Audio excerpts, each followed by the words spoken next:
doutora Rita, doutor Amaral, meu caro primo André, doutor José Roberto, senhoras e senhores. Quando o André me convidou para falar sobre o Silvio, meu tio, eu disse a ele, eu posso falar certas coisas que poucas pessoas sabem. Ele disse, pode.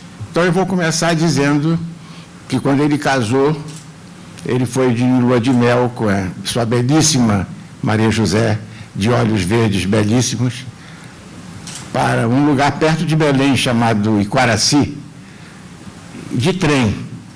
E ele disse, eu não tenho ninguém para levar e eu tenho que voltar todo dia para trabalhar. Aí ele disse, queres vir comigo? Eu devia ter uns 8 anos.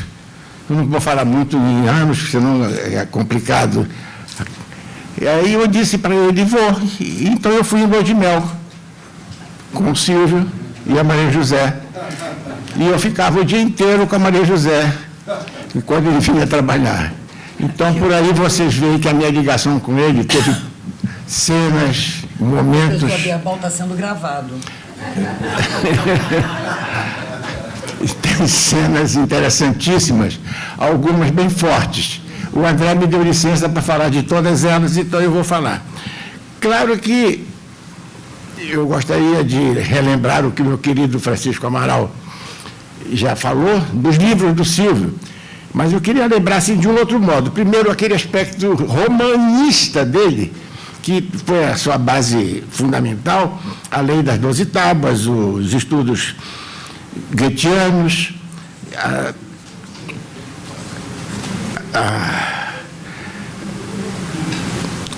a sua análise do direito romano como algo presente, no momento em que não se acreditava mais que isso fosse possível, mas também aquele aspecto romancista do Silvio. Quando ele escreveu aqueles 3 livros, Os Náufragos do Carnapijó, O Ouro do Jamanchim e Os Balateiros do Maicuru. Até para mim, que sou paraense, os termos são meio complexos. E ele fez uma análise sociológica muito interessante dessa gente toda. Ele se baseava principalmente no estudo social dessa gente tão pobre, tão alegre, ao mesmo tempo tão sofrida da nossa região. Isso veio a se manifestar depois em muitas conferências dele e minhas, uma das quais eu vou mencionar daqui a pouco. Ele mencionava, inclusive, que se espantou naquela região do Roraima, quando ele descobriu os balateiros, que havia um time de futebol chamado Oklahoma, que jogava contra um outro Manchester. E ele disse, como isso é possível nessa região? E essa ideia depois veio a ser utilizada por mim, numa das minhas palestras de direito ambiental, onde eu citava que a Amazônia brasileira, lá para cima, não era floresta. Nós tínhamos aquela parte toda do cerrado. E isso eu manifestei em vários congressos, e dentro do Brasil e fora do Brasil, e as pessoas ficavam entusiasmadas de saber, e ao mesmo tempo não acreditavam que aquilo fosse verdade. Tanto que quando um dos nossos presidentes levou o seu ministro do Meio Ambiente para Roraima, e esse ministro disse ao nosso presidente, presidente, já devastaram tudo, até aqui não tem mais floresta. Só que ali nunca teve floresta, ali era o cerrado, e ele não sabia disso. E eu me lembrei do livro de Silvio Meira, o romance de Silvio Meira, falando de algo tão importante em sentido jurídico, político, econômico, social, ambiental.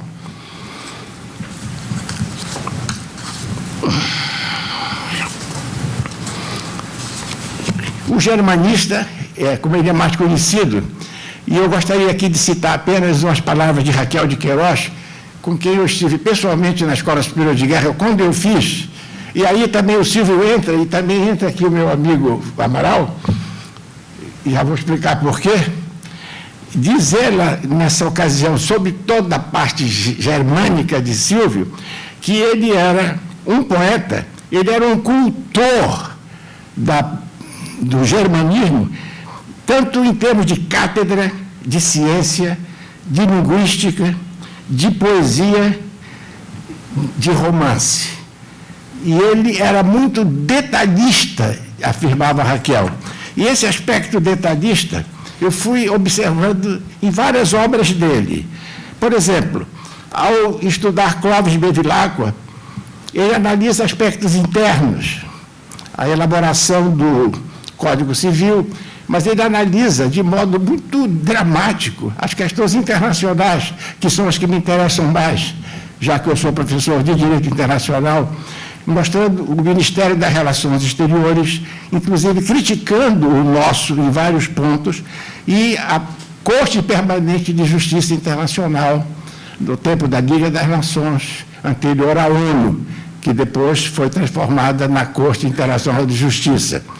Ao estudar a Lei das 12 Tábuas, ele analisa de modo profundo as fontes do direito, tanto as fontes de formação como de conhecimento. Nos estudos camonianos, goetheanos, ele é detalhista na questão das afinidades, das semelhanças, das coincidências. Ao estudar Teixeira de Freitas, ele analisa em 26 capítulos ilustrações com notas muito importantes com relação à vida de Teixeira de Freitas e com relação à época de Teixeira de Freitas.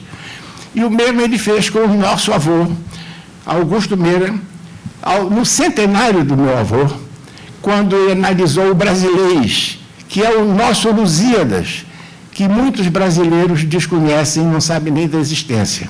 E ele fez um estudo belíssimo, mostrando que o canto do velho Meira, no presente não é conhecido, mas no futuro será. Foi legislador, exerceu vários cargos, pertenceu a várias entidades, presidente do Instituto dos Advogados do Pará, pertenceu ao Instituto dos Advogados do Brasil, Academia Brasileira de Letras Jurídicas, consultor-geral do nosso Estado, vice-presidência da OAB, Instituto Geográfico, Histórico-Geográfico do Pará, Academia Paraense de Letras Jurídicas, várias condecorações da Universidade, Palma de Ouro, Ami de Paris, e vários prêmios, Medalha Machado de Assis, Pontes de Miranda, Teixeira de Freitas. E eu me refiro aqui, portanto, à Academia Brasileira de Letras, à Academia Brasileira de Letras Jurídicas e ao Instituto dos Advogados Brasileiros. Participou de bancas de mestrado, doutorado, etc., várias línguas que ele falava com proficiência, como disse há pouco o nosso querido Zeno Veloso. Aqui ele era um estudioso natural das línguas, ele tinha muita facilidade para isso. Na música, ele tocava piano, compunha, inclusive. Na pintura, chegou a estudar pintura na França. Eu tenho na minha casa, a minha filha também, dada por ele, 2 quadros belíssimos de Silvio. E a mulher, a belíssima Maria José, com quem ele casou, e a família Augusta que ele fez. Porque o meu avô Meira Augusto fazia questão que todos fossem Augustos. Então, os 11 filhos foram Augustos. Inclusive, a filha mais velha, Decéia, era Augusta. E acabou eu sendo Augusto também. Eu acho que o André também é Augusto. E esse Augusto caracterizou tanto a obra de Silvio, que foi uma obra augusta, no sentido amplo, de que ele sabia levar a vida dentro de limitações, com muita firmeza, com muita consequencialidade, como diria Kant, num sentido muito honesto e muito sofrido, portanto, justamente por ser honesto. Essa família Augusta teve momentos importantes na política do Estado do Pará, no momento do baratismo, o Major Barata. A família chegou a desempenhar cargo de intervenção no Estado do Pará, como se fosse governador do Pará. E Silvio Meira, nessa ocasião, teve um grande problema e a família toda aceitou a posição de Silvio e se retirou do grupo baratista, passando a criar um outro órgão, um outro grupo. Tal a junção, tal a união familiar inclusive em política partidária, como no caso presente. Essa firmeza dele ele demonstrou muitas vezes. Por exemplo, eu me lembro bem, porque eu assisti, ele era advogado e tinha um sócio advogado, e por acaso ele ia saindo um pouco mais tarde, decidia para ir ao escritório, e a esposa desse seu sócio disse: para onde vai, Silvio? Para o escritório. Mas só agora? O idiota do teu sócio já está lá há muito tempo. Ele não chegou à sala que ele ocupava com o idiota. Ele alugou outra junto. E nessa outra sala, junto, eu comecei a treinar quando eu comecei a estudar direito. Longos papos, longas conversas que eu tinha com ele. E eu elogiava, e ao mesmo tempo colocava em altas situações essa posição firme que Silvio tinha, ao mesmo tempo de luta, porque ele não se entregava.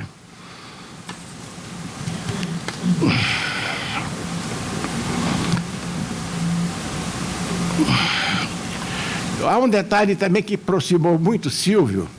Ele foi colega de turma na Faculdade de Direito do Pará, de Orlando Chicre Miguel Bittar, um dos maiores constitucionalistas brasileiros, e que veio a ser meu padrasto.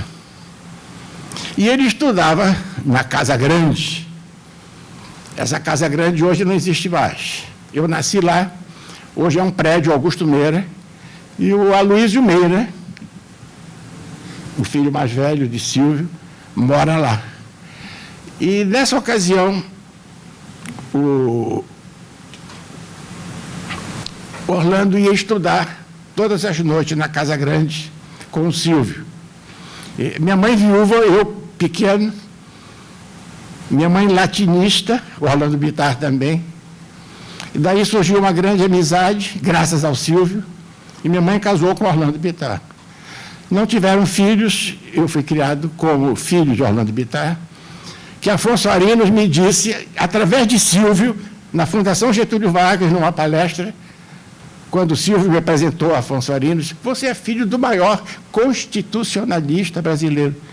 Eu disse: eu pensei que era o senhor, porque ele me dizia que era o senhor. Não, era o seu pai. E o senhor sabe que o seu pai foi convidado para o Supremo Tribunal Federal 2 vezes e recusou todas as duas. O senhor sabe por quê? Eu disse: não, eu não sabia nem que ele tinha sido convidado. Conheci, portanto, Afonso Arinos através de Silvio Meira, e graças a Silvio Meira, conheci também o nosso amigo Amaral. E um dia, no escritório do Amaral, ele disse: eu recebi aqui para o nosso instituto ser representado na Escola Superior de Guerra. Você quer ir? Eu disse: eu adoraria, porque eu adorava o Rio, adoro o Rio até hoje. Isso eu herdei também do Silvio. Aí ele disse assim: mas você vai representar o Rio, não vai representar o Pará. Eu disse: não tem problema. Só que houve um problema lá, porque quando diziam levantar a bancada do Pará, eu não levantava. Quando diziam agora a bancada do Rio de Janeiro, eu levantava.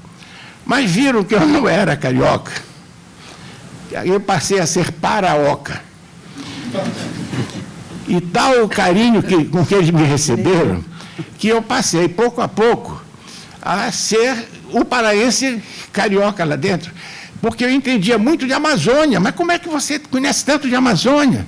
Assim, graças aos livros aqui do Silvio Meira.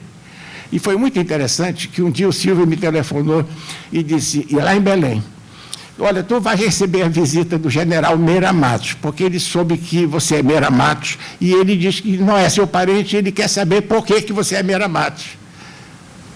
Aí eu disse: pô, não. Aí ele ligou lá para casa, foi até interessante que um filho meu pequeno atendeu o telefone e perguntou: quem está falando? O general Meira Matos. Ah, que trote, que desligou. É verdade. Meu filho, pelo amor de Deus, por que você fez isso? Aí foi ao meu escritório, ficou 1h15 com uma árvore genealógica imensa de São Carlos. E o Silvio junto. Aí eu disse: Silvio, e vamos explicar que a família Meira vem do Rio Grande do Norte. A família Matos vem de Cametá, no Pará, E a minha avó Meira era de Santarém, no Pará, com o meu avô do Rio Grande do Norte casou com ela. Teve 11 filhos. Então, minha mãe casou com o Matos. Minha mãe era Meira, eu fiquei Meira Matos. Ah, mas o general não aceitava isso de jeito nenhum. O senhor não pode ser. E quando eu fui para a ESG, me deram assim, Meira. Eu disse, não, eu quero Meira Matos. Não, me deram Matos. Então eu botei um em cima do outro, o Meira e até que me deram um só. Aí eu fiquei muito amigo do general, ia muito à casa dele de Naurca, viajamos juntos, fizemos várias palestras juntas, lancei vários livros que ele sempre apresentava e sempre esteve presente, graças ao Silvio, graças aqui ao Amaral. Quando eu fiz o 4º encontro das faculdades de Direito em Belém do Pará, depois de ter ido ao primeiro em Juiz de Fora, o 2º em Bagé, o 3º em Campinas, o 4º no Pará, eu consegui levar para lá, vencendo a Gilda Russomano, que queria que fosse em Pelotas. O Silvio me disse, toma cuidado, porque estão querendo sabotar o teu congresso. Me convida que eu vou cuidar da tua defesa. E convida também o Djaci. O Djaci Menezes e o Silvio Meira, depois publicaram as obras completas de Orlando Bittar, meu padrasto, pelo Conselho Federal de Cultura, em 3 belíssimos volumes. Hoje, eu reeditei pela Renovar em 2 volumes.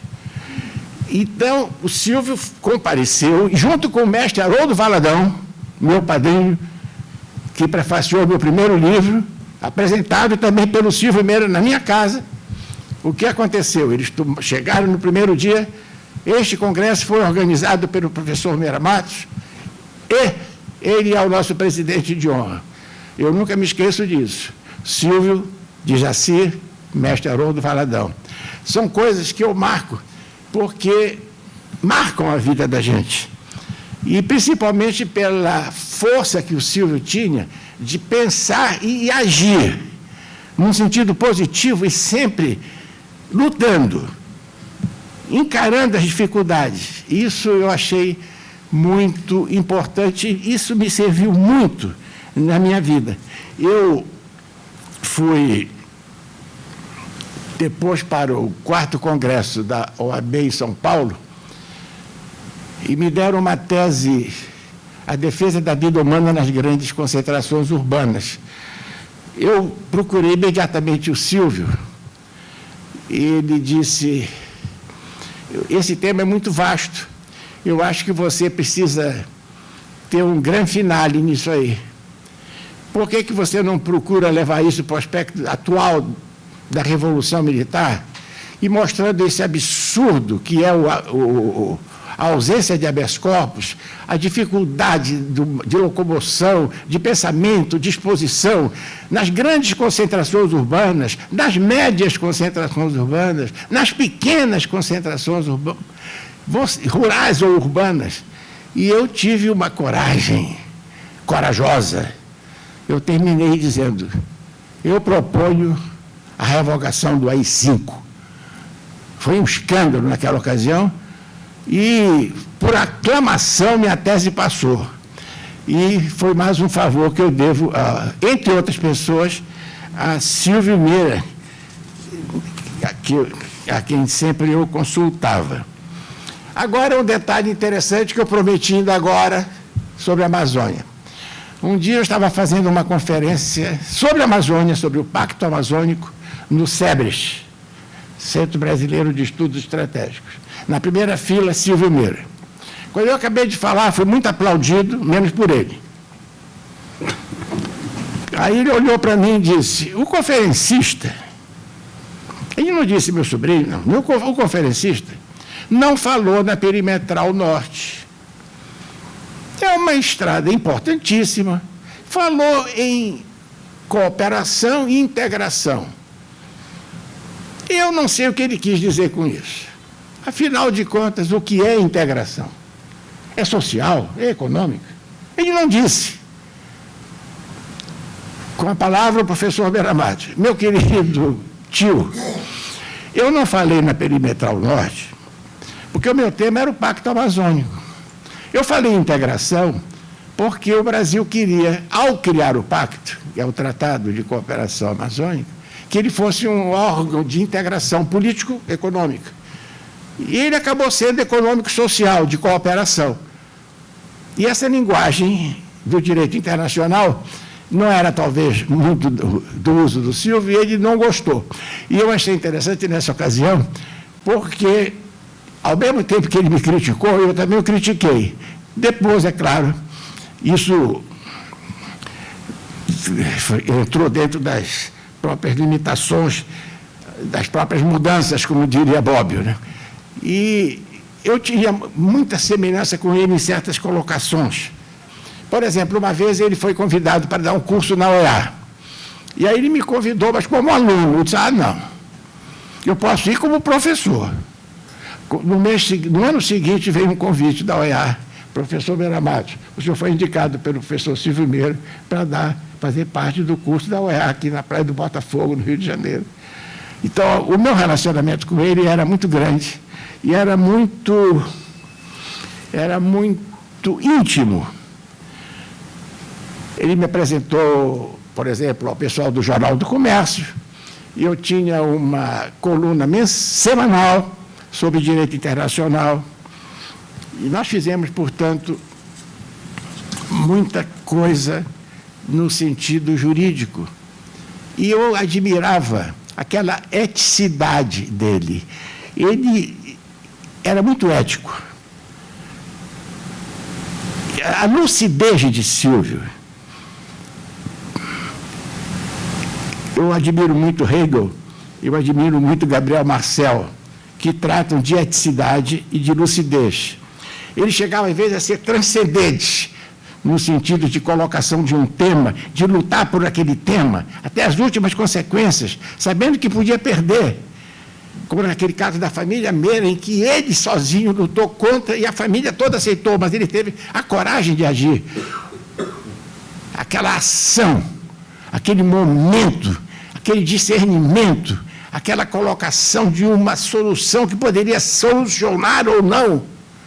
Isso tudo fazia parte do temperamento de Silvio. Eu concluo com a síntese de duas facetas básicas de sua obra, que são exatamente a eticidade e a lucidez. Ele cultuava o direito, ciência de miraculosa versatilidade, como dizia Orlando Bittar, e dentro do direito ele cultuava o direito romano, cuja força exaltou e cuja atualidade demonstrou de modo instigante, de modo definitivo. Esses são elementos que eu busquei na minha memória e na minha vida sobre o nosso querido homenageado. Muito obrigado. Obrigada, professor Aberdal.